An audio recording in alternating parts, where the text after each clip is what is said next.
Welcome to the Fully Engaged Fitness Podcast, where you'll be hearing from the top fitness experts from the engaged personal training community of businesses. These include client interviews and success stories, insights and tips from our top fitness experts, and the unique approach that we bring to our clients that have helped transform thousands of lives over the last 10 years in business. Don't forget to like and subscribe this podcast so that you can be the first one in the know. Now let's get into this episode. Hey everyone, and welcome to the Fully Engaged Podcast. My name is Calvin, and I am the Facility Manager at Engage Personal Training in Greenville, Delaware. Thank you very much for having me on the show today. Today, I'm going to be presenting and talking about the 5 things I wish I knew about nutrition before working out. So before we get started, I just want to make sure we all know that I am a strength and conditioning coach with a background in nutrition and the study of that. So I do not have any certifications, or I am not a registered dietitian or anything of that sense, but I just find these tips very valuable in involving in my life to improve my health and wellness from a nutritional standpoint. And hopefully they can help you out as well. But and also one more thing, I just, from the clients that I've worked with, from working at Engage Strength Training, as well as here in Greenville, Delaware at Engage Personal Training, these are pretty much the 5 principles and 5 things that I find the most valuable when I'm teaching my members and other people about nutrition that they may not already be doing right now. So these are all good things that we can incorporate into our life. And I've just found them the most valuable to incorporate in mine, so I wanted to share it all with you. So we can go ahead and get this party started with the 5 things that I wish knew more about nutrition before working out. So the first thing is water. I think a lot of us take it for granted for what it is, but water is probably one of the most essential things that we can get into our, diet, but also just consume on a regular basis. So I want to break down water for a second. Water pretty much, makes up more than half of our body. It's about 70% water is what our body is pretty much built on. So there's water in our skin, there's water in our organs, our muscles, and even within our bones as well. But to break that down, water can be one of the most important things to consume every day. And I believe this is true, but you cannot survive 3 days or more without water. It's just something we really need in our systems to produce, good, healthy movement throughout our body, muscle recovery, and also just hydration in general. So we can go ahead and break that down a little bit. So what water is really good for is, like I said, it's good for muscle recovery and movement of nutrients throughout a system. So if we get a sufficient amount of water in our day, that it's definitely going to help us feel rejuvenated, like we're getting the adequate amount of nutrients also from food through our body and through our muscular system, our circulatory system, and just give us the exact, basically nutrients that we need for us to feel good and for us to feel like we're getting the most out of our day and being hydrated. So yes, hydration is another key of what water does. Yes, hydration. It's pretty obvious, but we need to be getting a sufficient amount of water every day so that we can feel hydrated, like we have enough energy, but also giving us exactly what we need so that we can be our best every single day. The last key is that hydration, yes, is important, but also it regulates our body temperature. So making sure we get the efficient amount of water is also going to help in how our body is going to acclimate to different environments. So if we're not getting enough water and it's really, really hot outside, we'll feel dry, we get dry mouth, and there's just a couple other things that, you feel lethargic, you may get a little spacey or a headache, even feel like you might have to throw up. That could be due to lack of water. So especially in a hot environment, we need to make sure we're getting at least our body weight in fluid ounces, or at least half of our body weight in fluid ounces, which may be a struggle for some people. And yes, even in the cold, I know it doesn't seem like it's as necessary in the cold, but we do need to be drinking at least our body weight in fluid ounces every single day to make sure that we're feeling good, we have the energy to do the things that we want to do, but also to make sure we're bringing the healthy nutrients from the food that we're eating, or any supplements that we may be taking.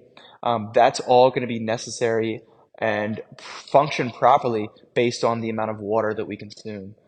So those big things of hydration, keeping our body temperature where it needs to be in different environments, but also good muscle recovery and movement of nutrients throughout our body is going to be super important, and that's all due to water intake.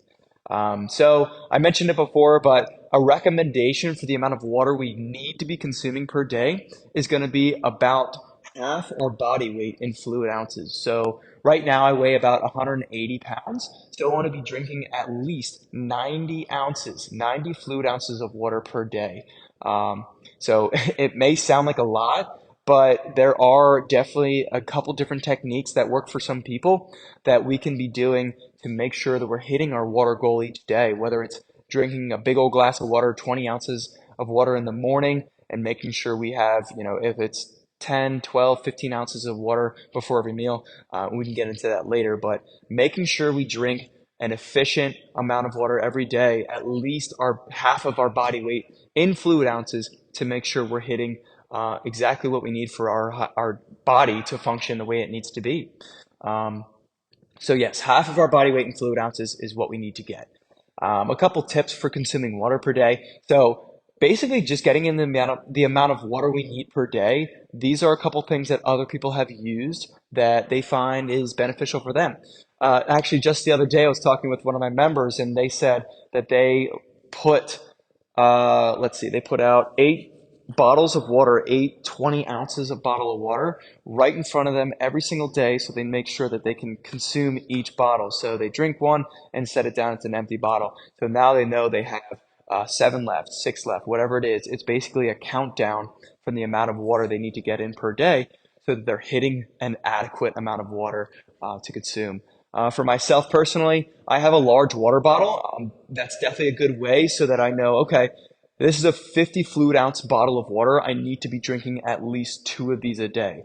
So 100 fluid ounces of water is going to get at least the minimum amount of water I have per day to make sure that I'm feeling 100%. I can coach. I can still have great conversations with people, but also during my workouts, it's going to feel a lot easier and a lot better for my recovery between sets, between reps, even between workout days. So those are just a couple tips. If it's drinking a big old glass of water at the beginning of the day, that's a great way to go about it. Having a large bottle, even they make these bottles that have different times, 8 a.m., 9 a.m., 10 a.m., where you need to drink those fluid ounces within those times, and then you refill it and do it all over again, basically getting to the amount of water you need to hit per day. So I think the first thing is to figure out the amount of water you need to consume, which is about half your body weight in fluid ounces, and then find a technique that would be best for you, whether it's a large water bottle or count out the amount of smaller water bottles you need, or just pound a big old glass of water in the beginning of the day is going to be definitely very helpful for you to get that water take in. So water is the first thing I wish I knew, and how important it was to make sure my muscle recovery is on point, my movement of the nutrients I intake from other foods is on point, but also my body regulation and the temperature I have and how I recover from the amount of workouts I have per week, what I'm doing in a day, and how I sleep as well. So it definitely plays a big role in the quality of life that we can provide ourselves with. So let's go right into the next thing here. The next thing that I wish I knew about nutrition before working out was meal preparation. So meal preparation is important if you are tight on time.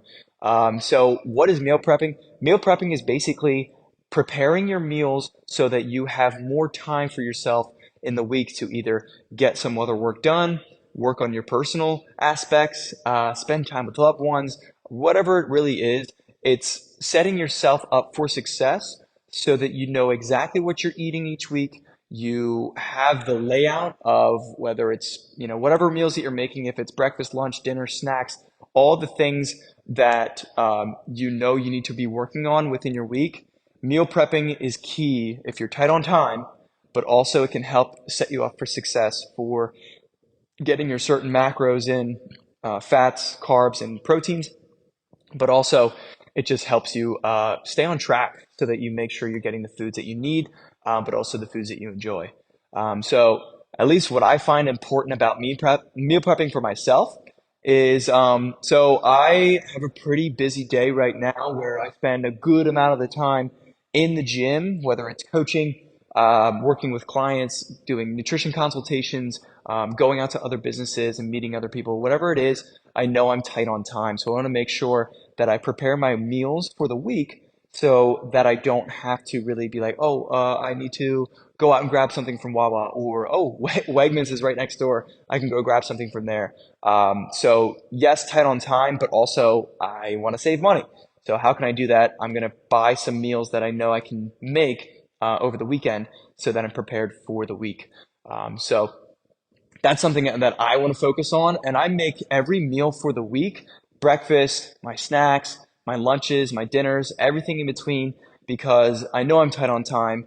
But you do not need to make your every single meal for yourself during the week. If you know you have enough time in the morning where you're like, all right, I can make a good breakfast, if it's eggs and bacon and toast with a good spread or something like that, do it up. Like definitely do those things if you know you have the time for it and it's good for you, but also you enjoy it.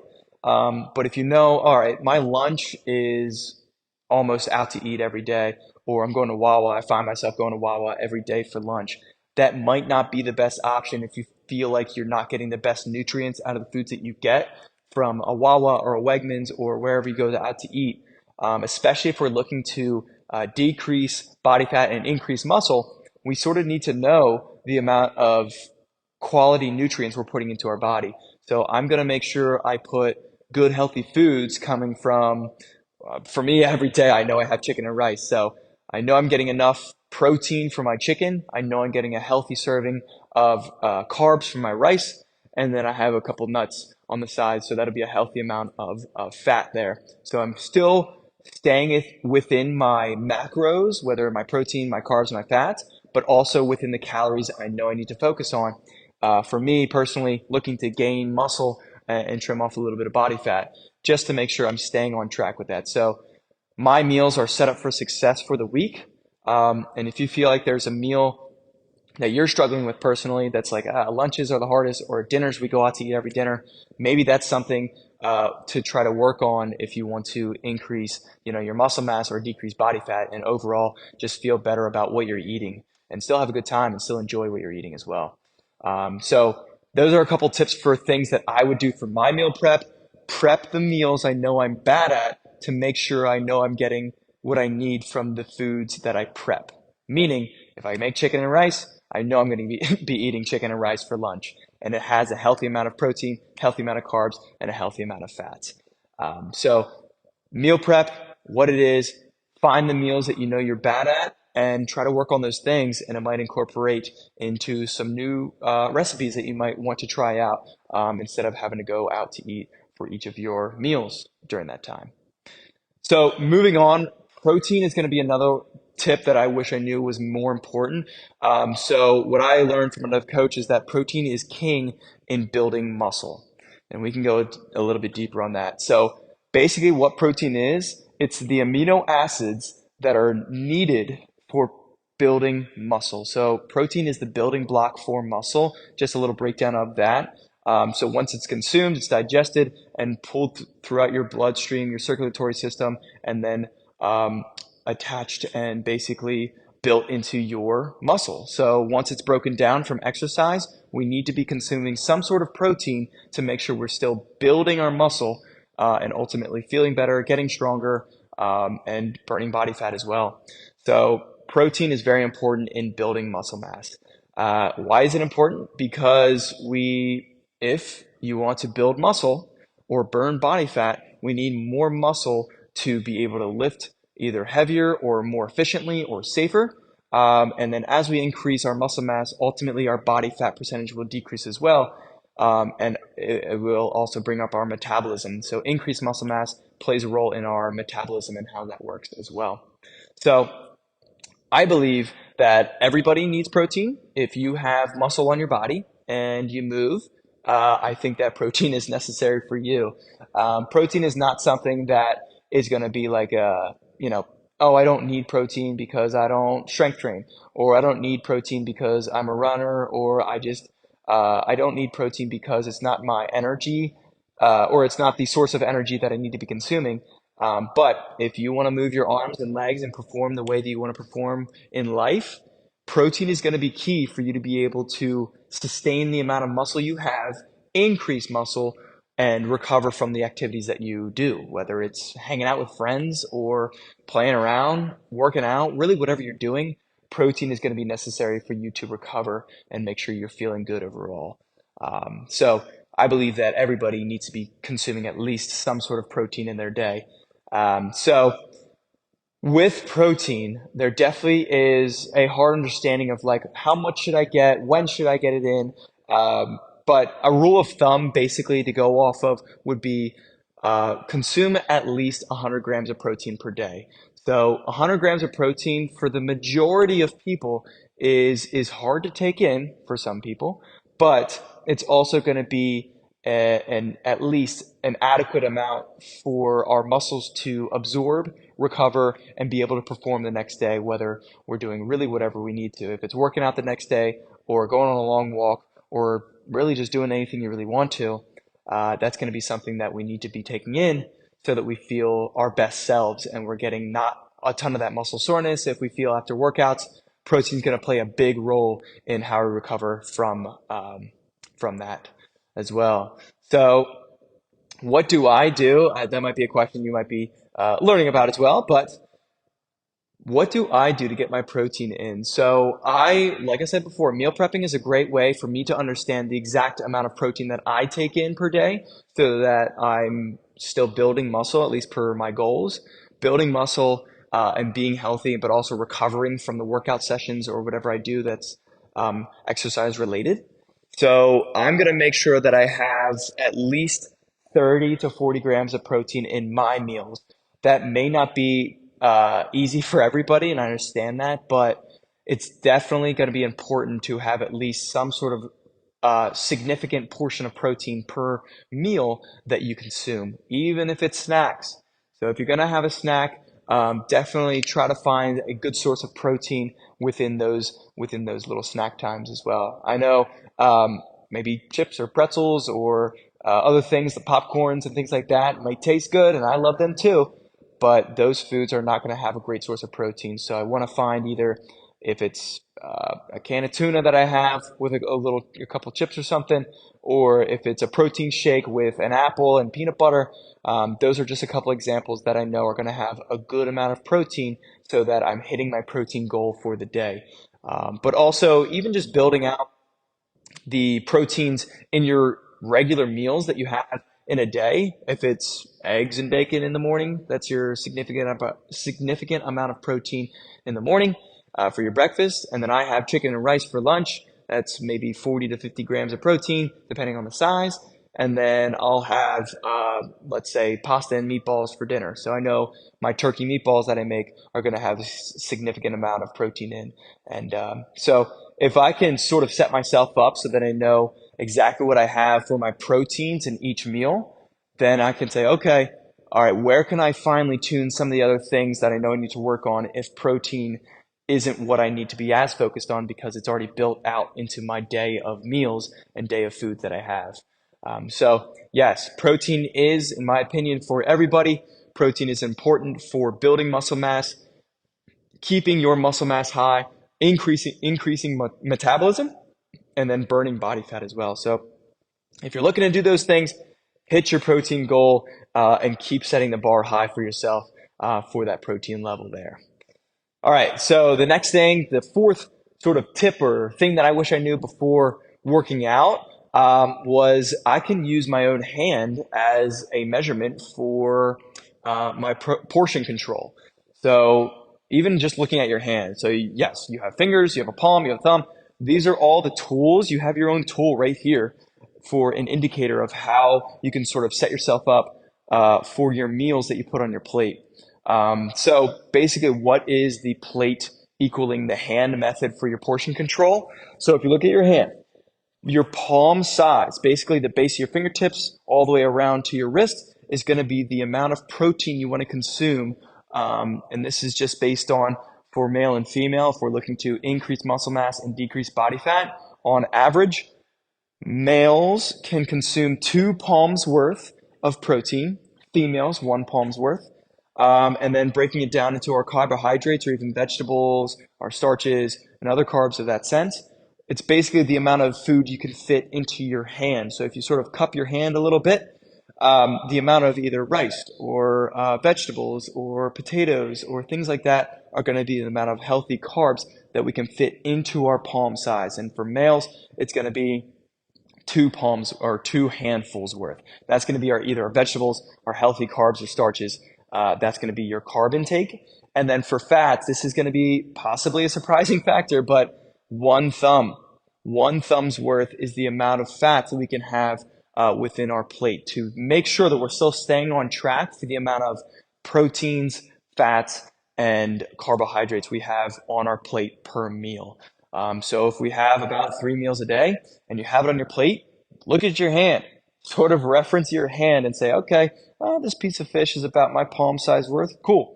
All right, look at my rice if I'm having rice with it. All right, you don't have to grab it, but you can grab it and say, all right, this is about 1 handful's worth. That's about for me. All right, I'm a woman. I'm looking to increase muscle mass and decrease body fat. That's about the portion size I want to have for my carbs. All right, and what am I having with it? Maybe a couple nuts. Maybe it's a little bit of avocado, or it could be salad with some salad dressing. Cool salad. That's about a palm's worth or a handful's worth of salad, and the dressing around like an eighth of a cup would be close to your thumb's worth of fats there.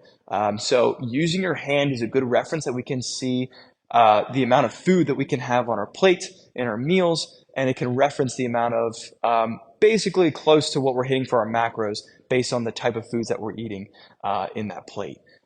So using those techniques for our hand as a portion control or a portion sort of evaluation is going to be a good idea if you're like, well, you know what, I'm struggling with the amount of foods that I should be eating on my plate. You have your tools right here. Look at your hand, use your thumb, use your palm, and use the amount of food you can fit in a cupped hand is going to be about the amount of food we should be using for our portion control on our plate. That's just a quick technique. I know at a point in my life, I was trying to drop some body fat, and I knew my meals were a lot. I was eating close to 7,000 calories based on what my goal was, and I needed to drop my calories significantly, and I couldn't consume the amount of food that I was eating at the time. So I looked at my hand. I said, okay, this is the amount of food I should be eating if I'm looking to decrease some of the body fat that I had. So looked at my hands. I said, okay, all right, my chicken's worth is about 2 palms. Perfect. All right, how much rice do I have here? How much potatoes? How many vegetables? All that good stuff. Is it about my handful's worth? Yes, good, awesome. I'm hitting that. And then, all right, I'll put a little bit of butter on this, if it's a steak or if it's a fish or really whatever you use for your fat. Thumbs, cool. All right, I'm hitting that for the day. But I would always look at that and make sure, all right, I have a tool with me here. Why not use it to make sure my portions are dialed in? So that's a plate and hand method for at least portion control. And it definitely is something I found useful for evaluating my portions.